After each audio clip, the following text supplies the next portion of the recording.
This is Circe Olson-Wessner. I'm the director of the Museum of the American Military Family in Tijeras, New Mexico, and this is our podcast, Colorblind. I'm speaking with Art Harris. He's an Air Force brat and an Air Force veteran, and he's the operations officer for our museum, the Museum of the American Military Family. Hi, Art. Hi, how you doing, Circe? I'm doing great. So Art and I have worked together. We see each other, but since this pandemic has started, we're doing everything by phone, social distancing. So I just wanted to thank you for joining me here today. And I just wanted to kind of start off our conversation today about your growing up years. Where all were you stationed as a kid? Well, I was born into the military. My father was stationed in Little Rock, Arkansas. I was born in Phoenix, Arizona. But as far as I remember, since first grade, I was in Little Rock, Arkansas, all the way up until second grade. Then I went to Illinois, Scott Air Force Base, right outside St. Louis. And I think I was there until the fourth grade, and then we moved to Arizona. Arizona all the way up to the seventh grade. Then we moved to Belgium. There was a remote nuclear missile base out there owned by the Belgians. We owned the nukes. So it was half and half of joint base. So my stepfather worked with the ground-launched cruise missiles. So he was in charge of protecting the cruise missiles. So we stationed out there, I think, for a couple of years, all the way until until ninth grade. Part of my freshman year, I went to NATO headquarters, which was called Shape High School. I did that for most of my ninth grade, and then we moved to England, Woodbridge American High School, which was hosting Bentwaters military base, and I was there until I graduated. After graduation from high school, then I went to Germany, where they had a University of Maryland in right outside Munich, Germany.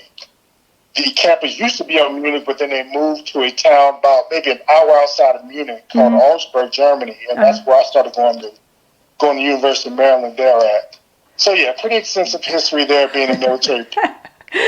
Well, listening to you reel off all the places you live, you sound almost like an Army kid. They moved a lot.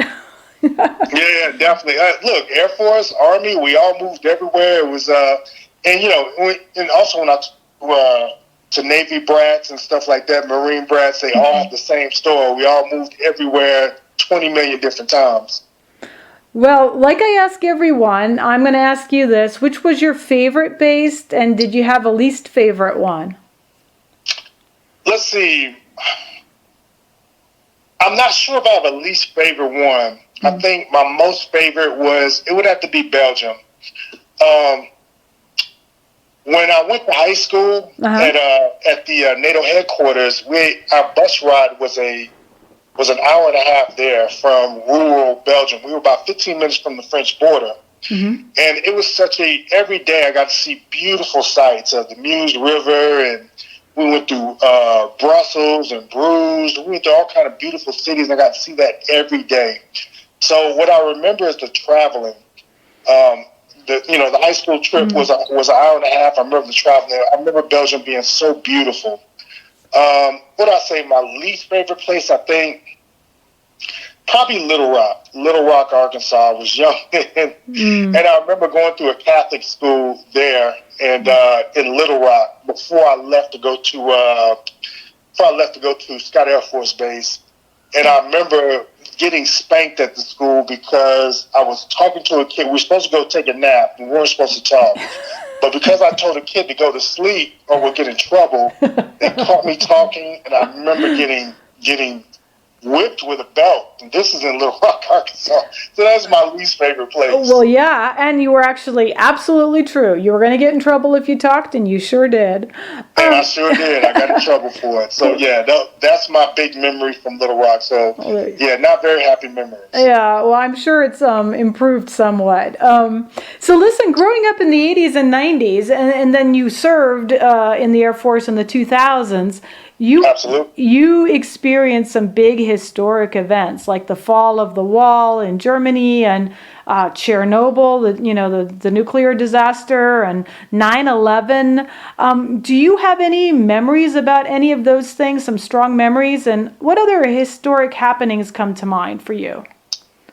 Absolutely. When I probably one of the earliest memories, I think I was in 10th grade when the Lockerbie disaster went. That's when President Gaddafi of Libya blew up one of the Pan American airliners off the coast of England. I remember in our school, that was huge news.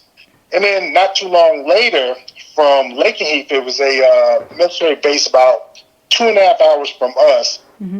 They led the strike mission with the F-111s to go bomb, Libya. And I remember that was the talk of the town for the longest, is just about from the Lockerbie, because I remember it impacted so many people. The plane went down and killed like 7 people on the ground in a local village near the edge of England. And of course, so many people were lost on the airplane. Right. And back then, during this time, like hijackings were the norm from the late 80s to the 90s. And of course, this is something. Finally, we did something about it and started bombing the people that were part of it. Lockerbie, and then during the Berlin Wall, we were out there playing a football game, and we were there right when the wall started falling and people were coming across. I remember we were afraid because we thought that the East German guards were going to start shooting people, and they were going to start closing up the border for us to go back to England. And once it was told that the border guards had left their post and it was safe to go there to the Berlin Wall area, we traveled up there. And I remember seeing so many people hugging, so many people coming across the river from East Germany, and they were crying. Families they had seen each other in decades, crying and hugging each other. And people were singing, and people had pickaxes, and they were knocking down the wall. And we picked up the piece and took it back to our school. But it was bittersweet because we got our butts whooped at that football game. We brought our band, we brought our cheerleaders, we brought our dance team, only to get beat. We got the snot beat out of us. But still, in the end, we didn't realize that that was a part of history being done. It was like, wow, the Berlin Wall's down. I remember all of us kids were thinking, like, what does this mean? Because in the 80s and 90s, it was the fear of the Russian military coming over and taking over Europe. That's all we thought of. That's all our lives revolved around of. Even as part of our curriculum, even part of everyday TV in front of us was about the evil Russian military coming across and killing us all or making the world not free. Right. So it was quite an impact when that wall came down because we were unsure what this meant from then on. Right. Are they over? Is the Russian military done? Or, we used to do nuclear missile drills in our school, and all of a sudden it's like, does this mean this is over as a kid? So. Wow.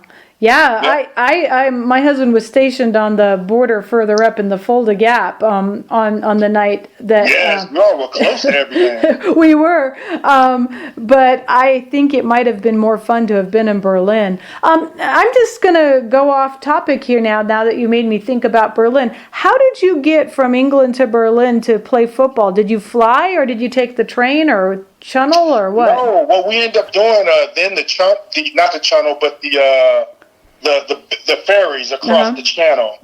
So since our base was literally 15 minutes from Felixstowe. Felixstowe is like a ferry station that takes you back and forth to Europe. So we loaded everybody up on a ferry. The ferry took I think we got there in the evening. It took pretty much overnight once we got to Calais, France. When we got to Calais, France, we took a chartered bus that took us all the way to East Berlin. Once we got to East Berlin, we had to go through 4 or 5 different Russian checkpoints. Wow. Until we got to Berlin. And then once we got to Berlin, it was literally like night, because East Germany was rural. You couldn't see nobody. We didn't go through no cities or anything. And then once we got to Berlin, it was this huge, bustling city. And to get on the bus, all you had to do was show your ID card. It was literally night and day. It was a different world. So we used the ferry channel because the Wow. tunnel was still being built at the time. Right. The car that burrowed under the tunnel that burrowed under the city. It was just starting to be built. So it was just a ferry back and forth from England to Belgium. Wow. So was that just a regular game or was that a championship game? That seems like an awful lot of. It was a championship Okay, game. yeah, I was gonna say that seemed awful. Number one in England, Uh-huh. and then there were two.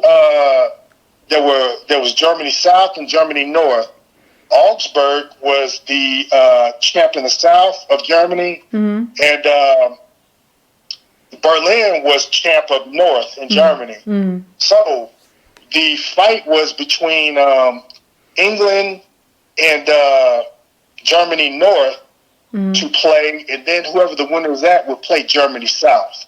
So I think in the end we ended up losing, and then Germany North won. Berlin won. So we can say, look, we lost to the champions. Yeah, well, that made us feel better that we lost to the champions. Well, yeah, well, and it's only fair that their history was being made, and they were the team that was in the history being made. So yeah, okay, you can't hate them too much. So another thought, you know, everybody talks about how wonderful their experience was going to DoD schools, and a topic on everybody's mind right now, of course, is race. Did you experience racism either as a kid or as a service member? Anything? Well, this is what I'm gonna start as a kid. When I was born into the military, we was always in different places where, when I first started, my biological father, he was also in the Air Force. And between my mother and my stepfather, who was also in the Air Force, we lived in poor neighborhoods. My mother was just barely scraped by, and usually all black neighborhoods. And when she met my stepfather, we ended up moving on base, and it was pretty diverse. It was less black folks than white, but it was diverse. It was just getting used to another group of people again. But once I went to Europe, it was literally a culture shock. It was a culture shock because the junior high we went to, we were the only black children there, and everybody made a note of it. You know, everybody, they were nice. I think they were more curious than anything. And of course, we were curious back, and we didn't know what to think. As my sister, she's 2 years younger than me. I think at the time I was 13, 14, and I think she was 10 or 9. And she was, we were both trying to figure out how this works, and we were both very alienated. And most kids, they were all white at this rural base in Belgium. They were all mainly white, and they seemed to always make it a note that we were black, and the kids wanted to find me a girlfriend. There was one black girl that lived there, and she wanted to. So at one point, they didn't mean it, but I think I was always reminded that I was different. I didn't take much note of it, but I always felt self-conscious about it. I started being self-conscious of my skin color because everybody made it a note. Not only that, I grew up a little. I developed a little bit different. I had a full-grown beard in 7th and 8th grade, and most kids didn't. So that made me stand out even more. As I went through junior high, the rest of junior high and high school, it was like in America where most of the school was 14% black, mostly 70% white. And it really reflected what's going on in America. And we stuck together as far as black folks. The other black kids, we kind of stuck together and kind of called it a solidarity. But at the same time, we knew that, our fathers were fighting for the same thing. And for us, there was no such thing as, there was no racism. What we saw in the news with the Rodney King stuff, that affected us a lot because we had no idea that was going on. Mm-hmm. And, once we saw the videos of the police beating Rodney King down, we was like, does that really go on? We were all asking that. And what does that really mean for us? And we're trying to figure out, where do we fit in this world? Mm-hmm. But nobody really talked about it. You go to history, in our history classes, slavery was mentioned very little. Mm-hmm. Christopher Columbus was celebrated. Yeah. Not a lot of, and Dobbs schools was a great, man, I had some of the best education that I have anywhere else. But when it comes to history, a lot of that was kind of blanked out from what I remember. Mm. And as black kids, we just kind of, as solidarity, we did our best to get along and just try to belong, because we were all trying to figure out what black looked like. What does another race, how do we get along?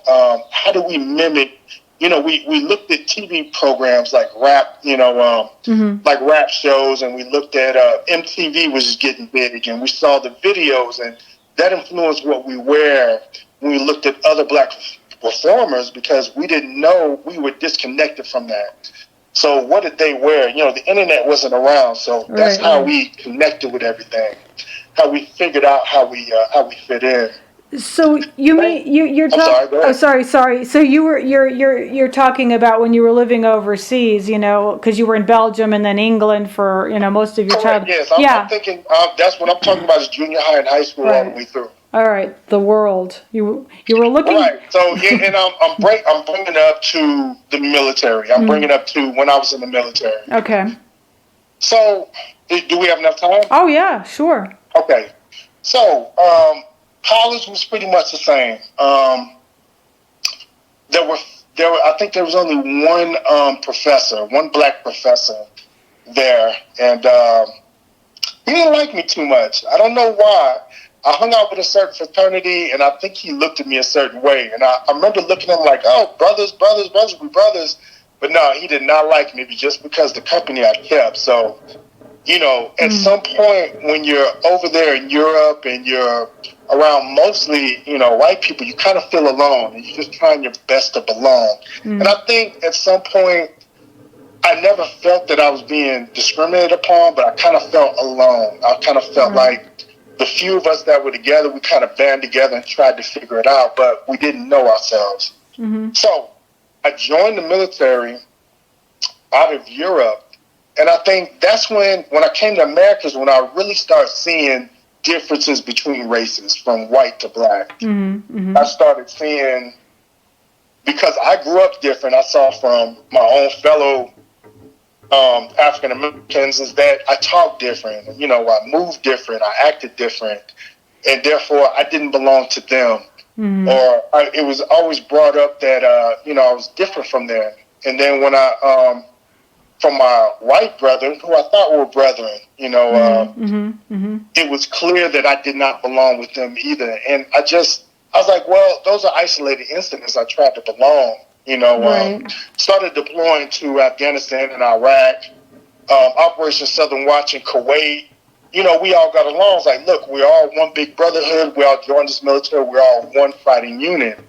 And it wasn't until in the military, I think, when I went to Afghanistan, my first stint in Iraq in 2006, is when I saw true racism, where it was a complaint about too many blacks in leadership. And I think what the command did was put white leadership along with the black leadership so it didn't look so lopsided to people who complain. And I remember that's when I really realized that there is an institution going on, whether people know it or not.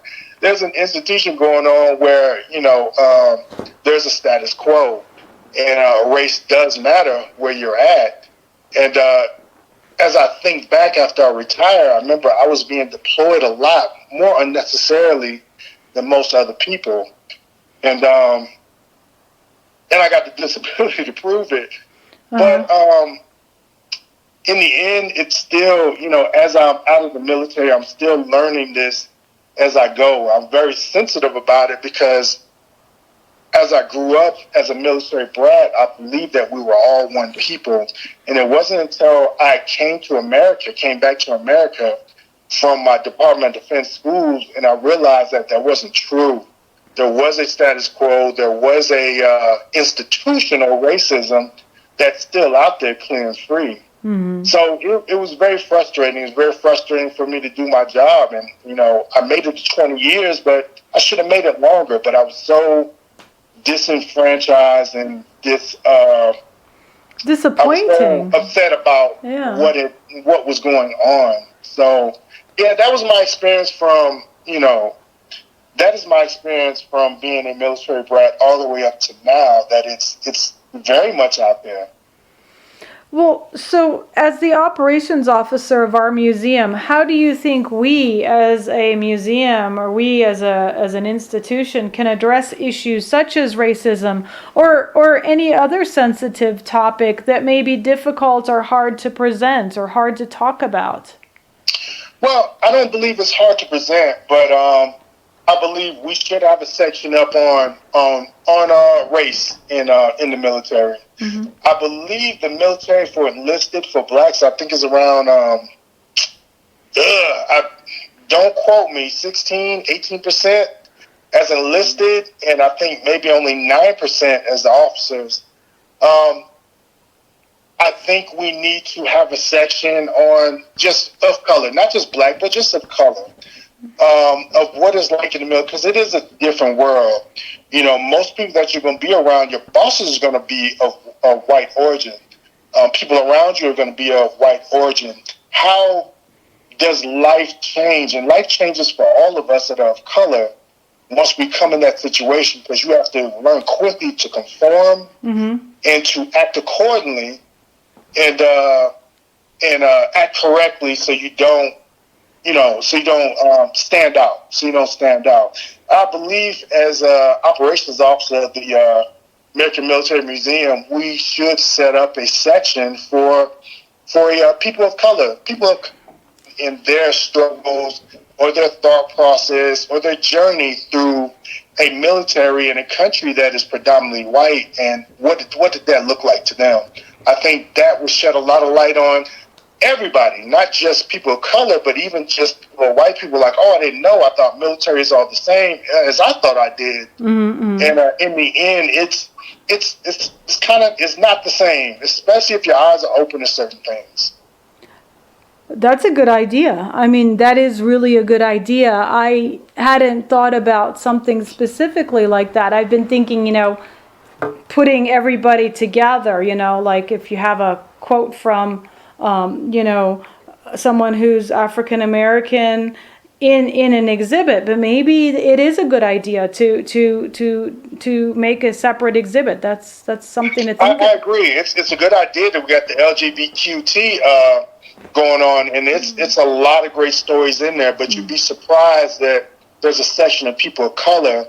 You will see the similar struggles that they had to go through, that we also had to go through, as far as conforming to what is around us, standing out as an individual. How do we fit in and not become so much individuals that we end up alienating everybody else around us? Okay. All right. Well, fair enough. That's probably our next exhibit then. Sounds good. Okay. Hey, switching gears again. Well, did you have any other ideas, or was that? No, that's my starter pack right there. All right. Well, we'll expect, a second pack and a third pack as you come along. Okay, yeah, no doubt. I ain't going nowhere. Good. So listen, switching gears. How did you first hear about our museum, the Museum of the American Military Family, and why do you think it's important that we're capturing the family experience? Well, I first heard about it when I retired out the military in the end of 2017. I was working for the Veterans Memorial, and they were talking. I remember I was trying to get into the VA, and they were talking about, oh, my friend Cersei works there, and she works for the Military Family Museum, our Military Family Museum. So I remember that sparked my interest, because I was like, it talks about the family. But it wasn't until I talked to you, Cersei, because I didn't know how to maneuver the VA. You got to remember, I grew up in the military, and then when I I grew up in the military and then joined the military, so I didn't know anything about insurance. I didn't know anything about learning what to do at the hospital. When we moved to different bases, you filled out your name and you were integrated into the hospital. Right. Well, this is a whole different world when I got out, so I needed your help. How did I get into the VA? What should they do? What can they do for me? And you were very helpful.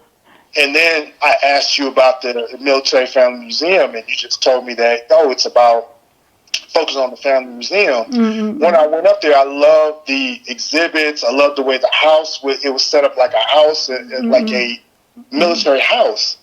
So I think that is important because it is easily overlooked. We talk about the military veterans that go over there, don't understand, as I remember as a military family member, that we were just as much in the war as anybody else. Like when we saw Daddy go off to Kosovo, or when he went off to Desert Storm, like we were all waiting for him to come back. We hoped that, he came back safely, and life changed as we knew it. So it's almost like we were deployed just as much. Like school went along, school went along fine.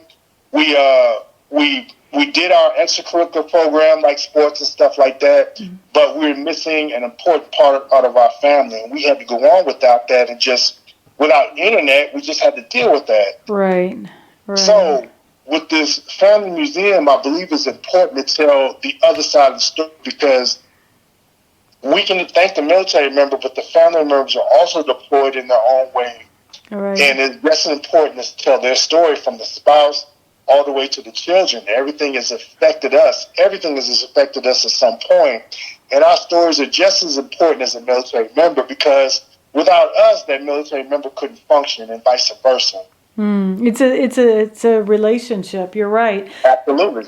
So, you volunteer a lot at the museum, and you talk to a lot of our visitors. What do visitors say when they come into the museum? What kind of reactions do they have? A lot of business reactions, even from military family members on down to veterans and just random people. A lot of people are like, wow, this is some great stuff.